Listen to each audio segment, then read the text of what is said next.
So, hello and welcome to another episode based on our study of Zoroastrianism. And today we'll take a look at the concept of the sacred fire in Zoroastrianism. Now, as we all know, fire is one of the central symbol in Zoroastrianism, and it in a way represents purity and the divine presence of Ahura Mazda, who is the supreme god. Now, when we speak about the sacred fire, we see that the Zoroastrian temples house the sacred fire, and this sacred fire must be kept burning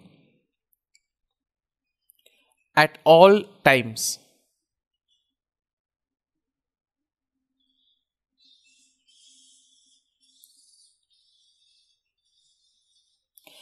We also see that the care of the sacred fire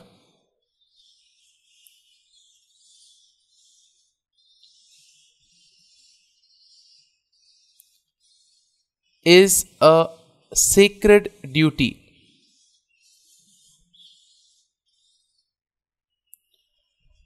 Now, this fire must be tended to at least 5 times a day.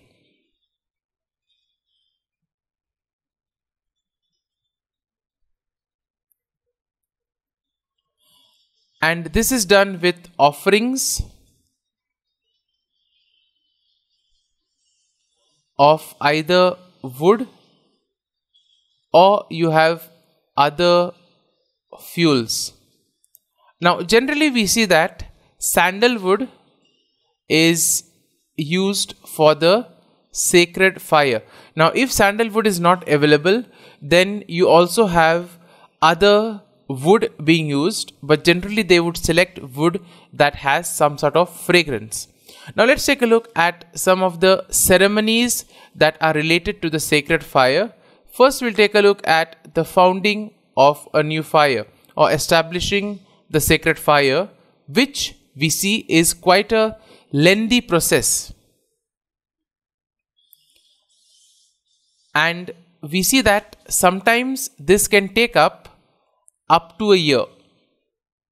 Now, why is this a lengthy process, or what actually happens when we speak about founding of a new fire? Well, we see that during this ceremony, fires from various places, so when we speak about various places, this can mean a household fire, or it can mean the fire that is there in a craftsman's place,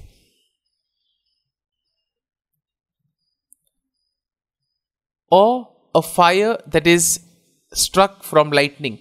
Now, these basically are brought together and they are ritually purified.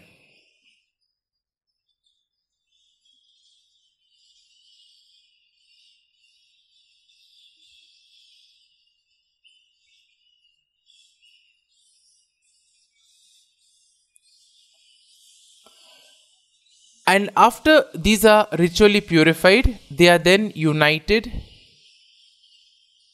with the temple fire, with the sacred fire that is there in the temple.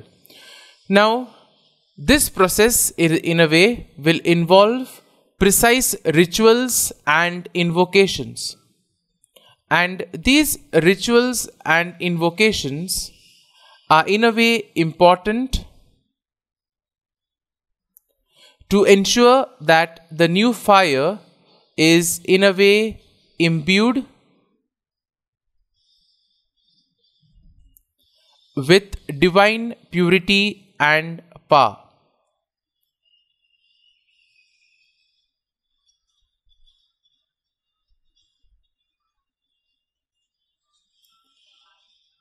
Now, when we speak about the purification of the fire, here we see that it is important to note that the fire needs to undergo a purification ceremony periodically.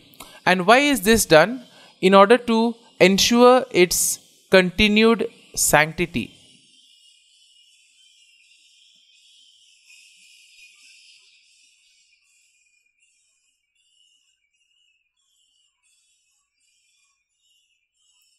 Now, this will involve having certain prayers as well as certain rituals, and these prayers and rituals are performed by priests in order to remove any impurity that may have affected the fire.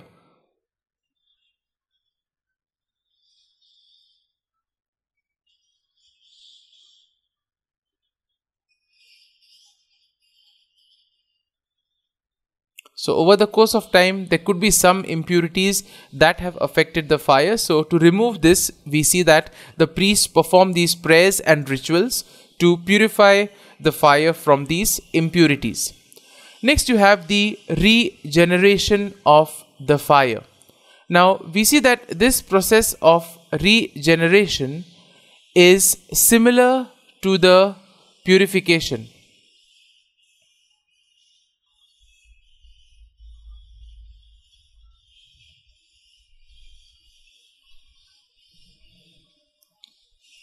Now, this ceremony we see kind of revitalizes the fire.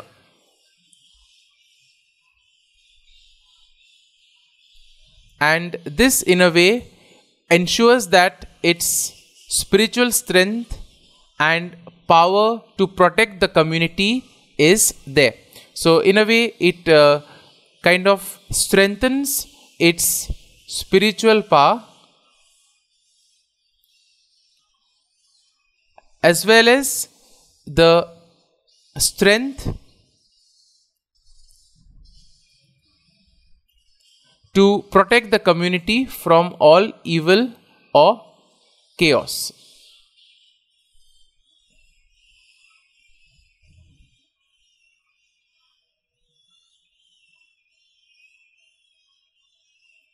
Now, like other fire related rituals, this also requires careful observance of traditional rites and recitings that are done from the Avesta. So, you also have the observance of various traditional rites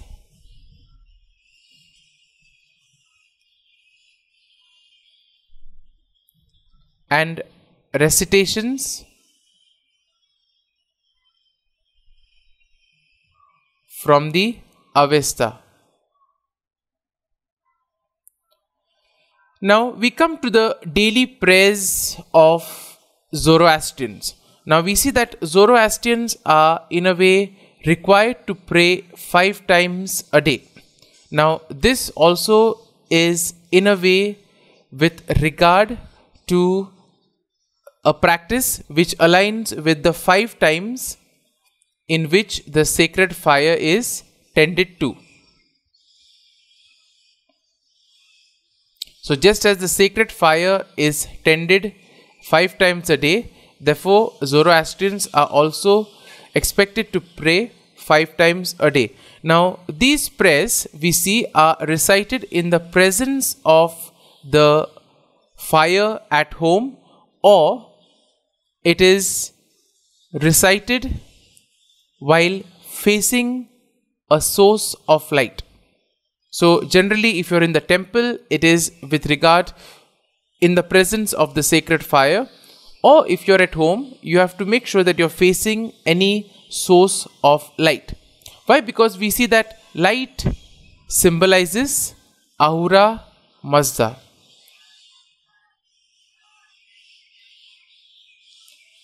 Now, what do these prayers include? So, these prayers will basically include recitations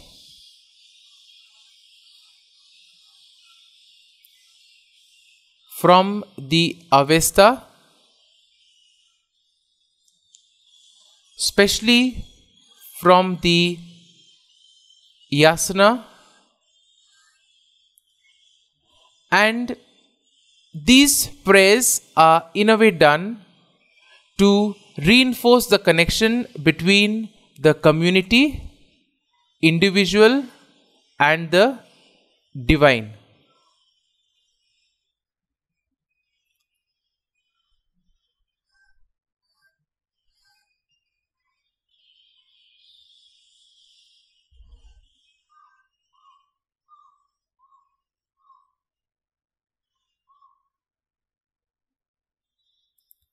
Now, when we speak about the burial rites, now in Zoroastrianism, burial rites are in a way deeply rooted in the religion's emphasis on purity and avoidance of defiling the natural elements.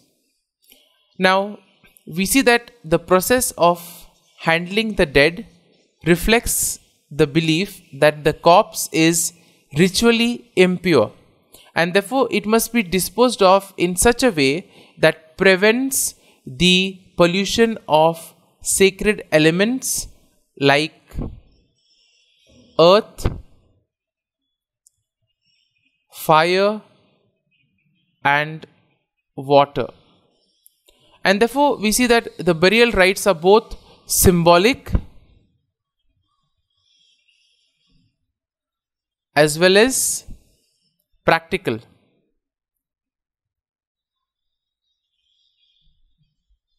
And this in a way reflects the Zoroastrians' focus on maintaining order even after death.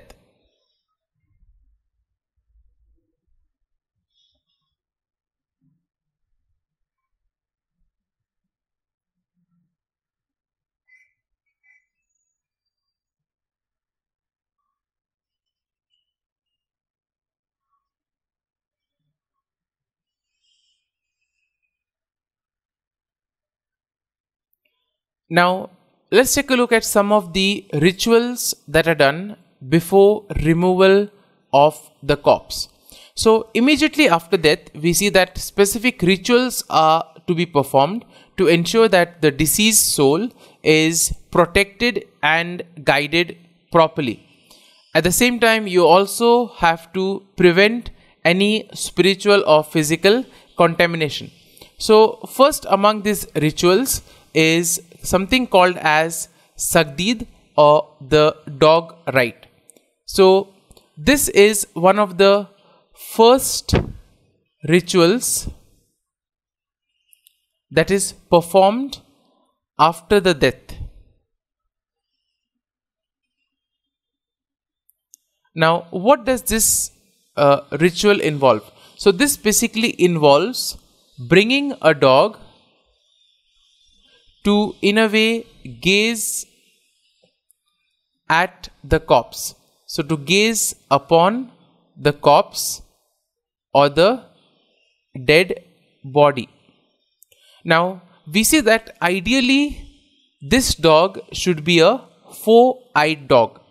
Now, what do we mean by this four-eyed dog? So, generally we know that dog has two eyes, right? So, where do we get this whole concept of the four-eyed dog?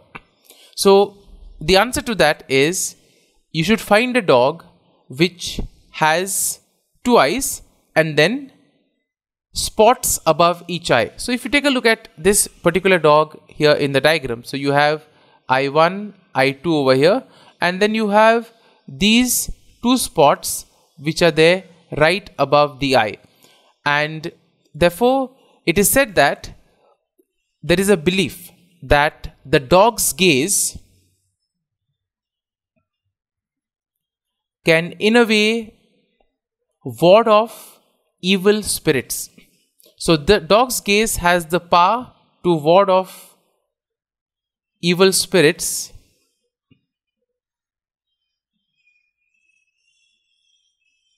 and at the same time it can also protect both the living and the soul of the deceased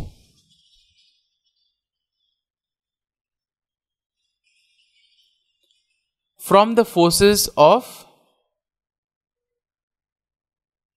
decay and corruption.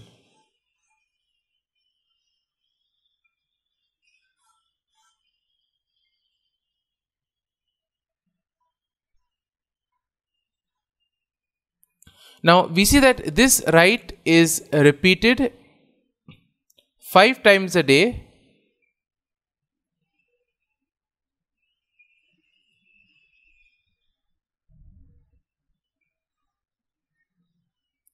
until the corpse is removed.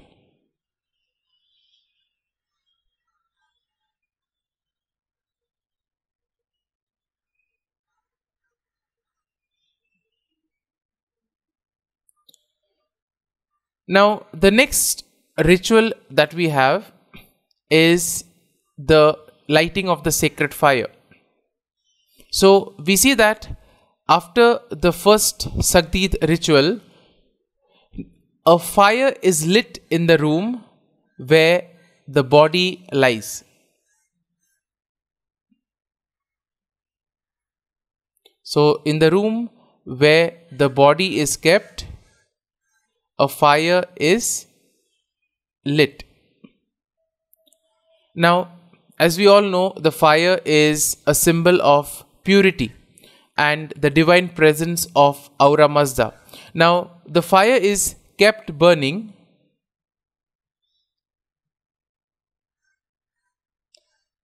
why? To drive away evil forces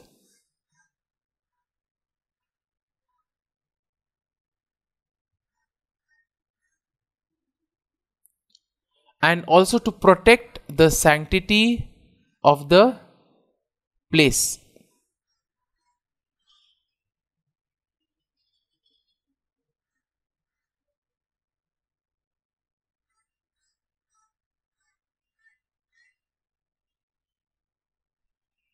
Now the fire is maintained for 3 days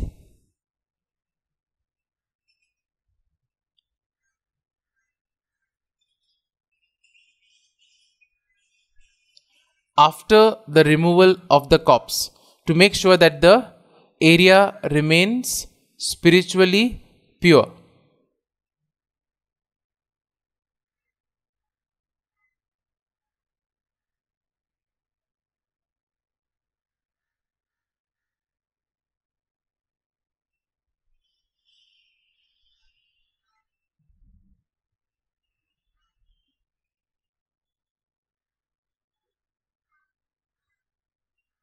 Next is the time of removal of the body.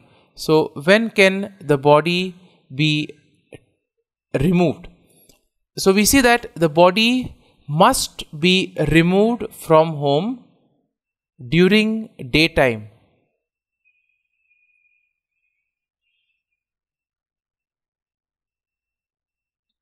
Now we see that it is during daytime because Zoroastrians believe that daylight, so for them they believe that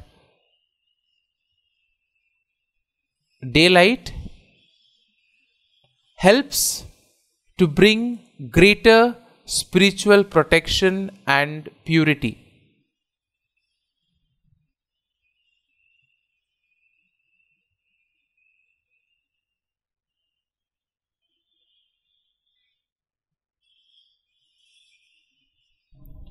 Now, nighttime is generally associated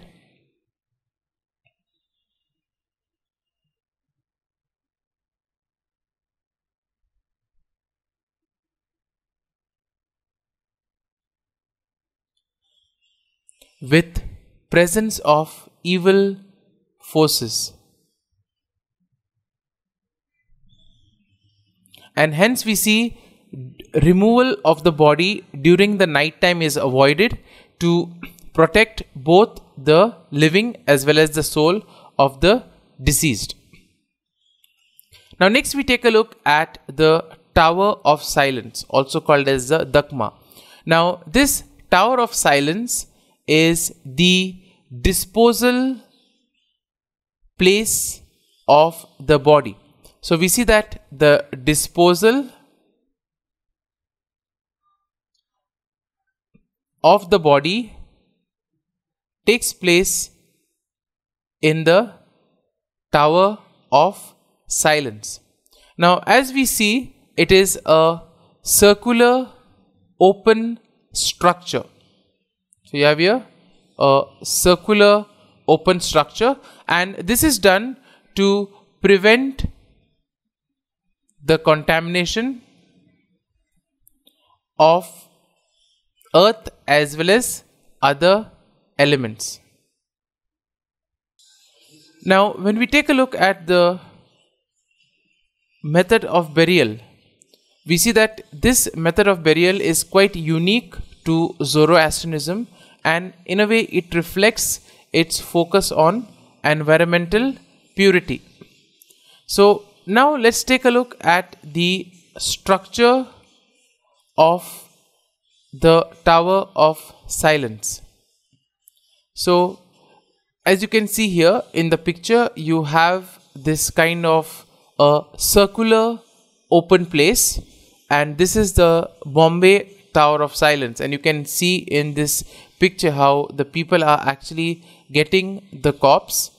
Okay, and also we will see that there will be three kind of layers or three concentric circles which are designed for special groups. So when we look at the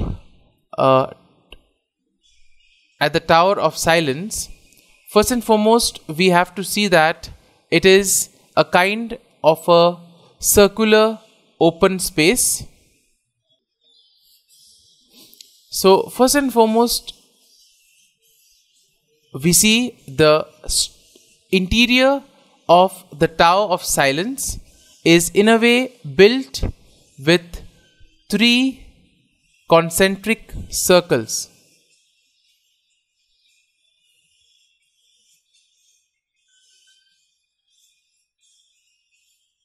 Now these each are designed for a specific group, for men, women, as well as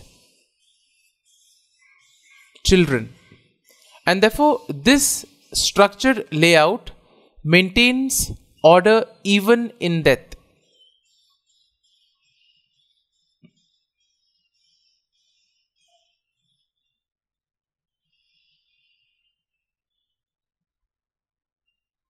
And this is in a way a reflection on Zoroastrianism's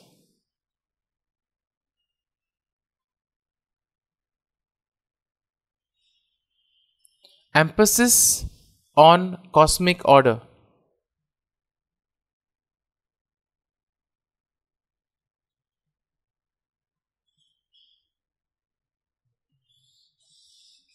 Next you have the exposure of the corpse. So we see that the bodies are in a way laid naked on stone platforms in the circles.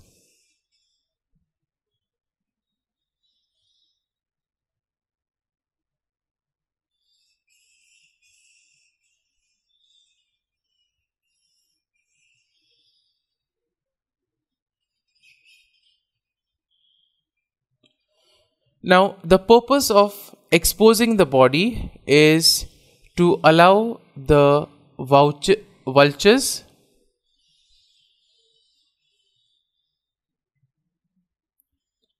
which are considered as purifying agents to consume the flesh quickly. Now these vultures typically strip the body of its flesh within 1 or 2 hours.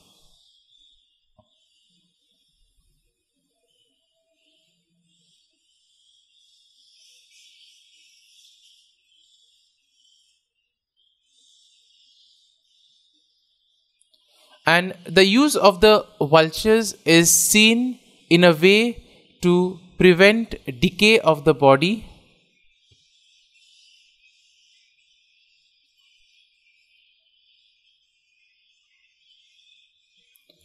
and we see that if the body was just put in the ground or if it was burnt, it would have led to contamination of the earth and natural elements. So in a way here we see that they try to make sure that they are not contaminating the earth, they are not contaminating water, as well as they are not contaminating the fire. So in this way we see that the vultures come and consume the flesh quickly within 1 to 2 hours.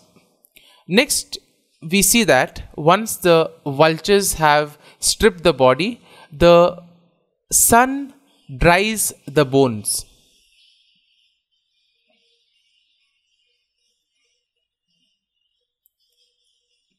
And once this is done, the bones are in a way swept away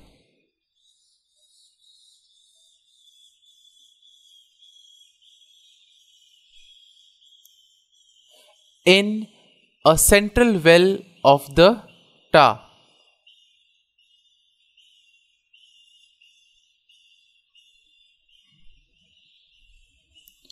Now, in the earlier practices, we see that the bones were stored in a ossuary called an astrodhan, which in a way helped to protect them from rain and animals.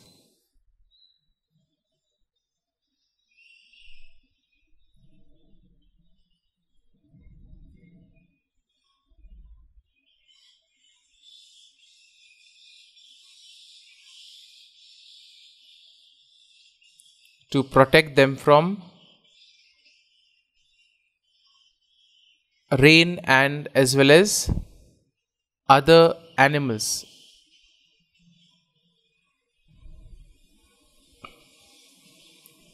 But however, we see that this practice has now largely been replaced by the central well systems, which in a way ensures the complete disposal of the body remains.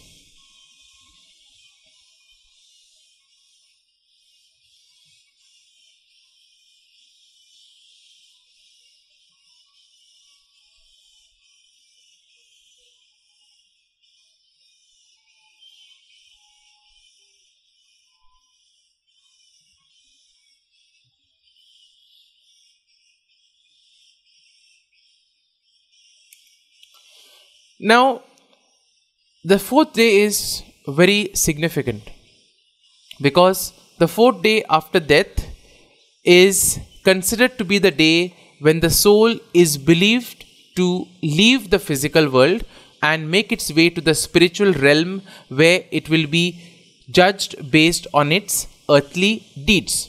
So therefore, this soul's journey and judgment is considered to be very important as it happens on the fourth day. So now Zoroastrianism teaches that after death, the soul remains close to the body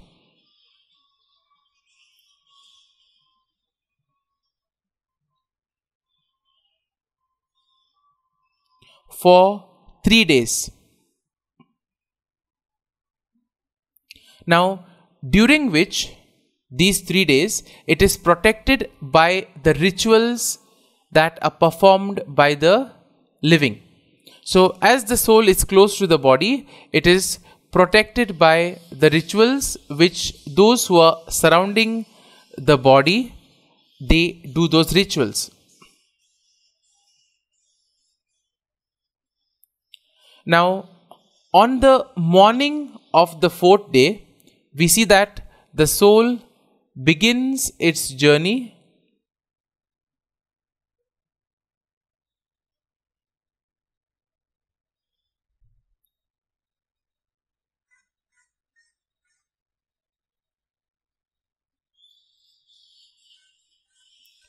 and this journey is to the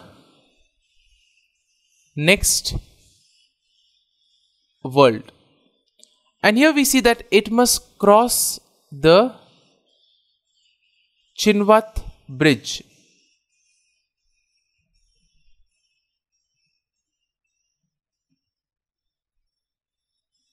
This, as we have seen, is a spiritual bridge that separates the world of the living from the afterlife.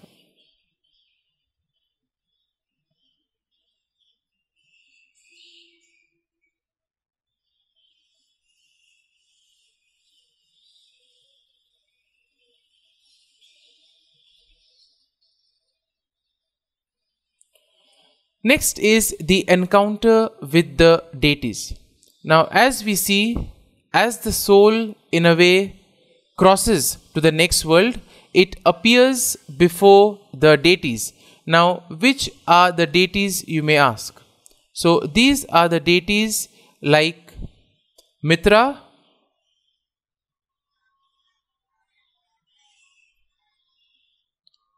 Sraosha, and Rashnu. Now, these in a way will pass judgment over the soul. Now, we see that the judgment is based on the individual's good thoughts, words, as well as deeds.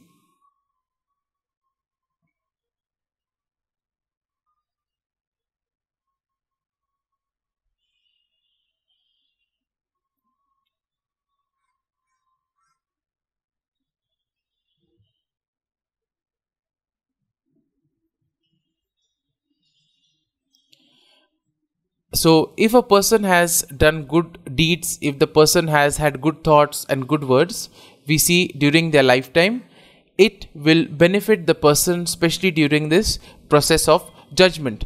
Now, we see that if the soul is righteous, the soul is welcomed to paradise. On the other hand, we see that the wicked soul falls into hell.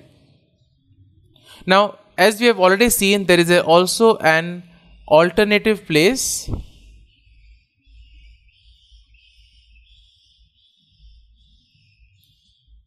where souls whose good and bad deeds are in balance. So, when you are not able to in a way kind of differentiate how many good deeds, bad deeds, so when more or less they are equal, we see that the soul goes into this intermediate place. And therefore we see that this fourth day is marked by solemn observances, which also includes prayers, rituals which are performed by the living to make sure that the soul has a successful passage into the afterlife, and also to honor its memory. So just as in most of the religions you have prayers done for the dead so that it will help them in the afterlife, also to honor their memory. And in this way, Zoroastrianism also has these elements wherein the dead are honored. We pray for them so that they may have a good afterlife. So that is it for today's episode. Next time we'll take a look at some of the principal festivals in Zoroastrianism. So, thank you.